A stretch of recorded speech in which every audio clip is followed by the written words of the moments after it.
Christmas তো পড়েই গেল, আর ঠান্ডাটাও বেশ জাঁকিয়ে পড়েছে। আমি ভাবছি জঙ্গলে সব পাখিরা মিলে যদি একটা পিকনিক করা হয় তবে কেমন হয়।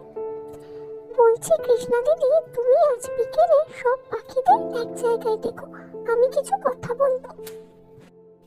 চলো বন্ধুরা, আমরা 25শে ডিসেম্বর ক্রিসমাসের দিন একটা পিকনিক করি, খুব মজা হবে। পিকনিক হবে, নাচ গান হবে না তা বললে কেমন হয়? তোমাদের সবাইকে কিন্তু নাচ করতে হবে। আমিও নাচ করব, আমি একটা গানও ভেবে রেখেছি। আমার বউয়ের সাথে আমি নাচ করব, সেটা হলো টুম্পা সোনা। কেমন হবে ব্যাপারটা তোমরা সবাই বলো তো। কালু দাদা খুব সুন্দর প্রস্তাব রেখেছে। কালু দাদার কথা মতো আমিও একটা নাচ করব। কমলা নৃত্য করে থমকিয়া থমকিয়া। তুমি আমার সাথে নাচ করবে, কিন্তু তুমি আমার পার্টনার হবে, কেমন? ক্রিসমাসের দিন চলে আসলো আর সব পাখিরা মিলে আয়োজন করতে লাগলো। কেউ বক্স আনতে লাগলো, কেউ ক্রিসমাস ট্রি সাজালো, কেউ চারিদিকটা আলোয় ভরিয়ে দিল। পিকনিক বেশ জমে উঠেছিল। আর তারপর শুরু হলো নাচের অনুষ্ঠান।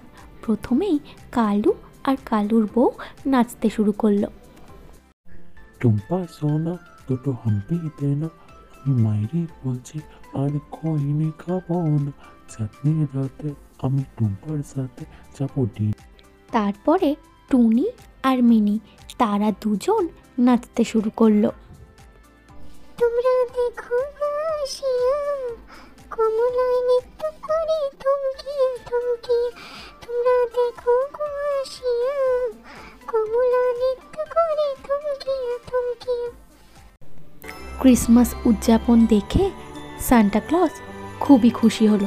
আর যখন সান্টা ক্লজ চলে যাচ্ছিল, যাওয়ার আগে তাদের জন্য উপহার রেখে গেল। আর পিকনিক শেষে পাখিরা যখন এসে সেই উপহারগুলো দেখলো, পাখিরা খুব খুশি হয়েছিল।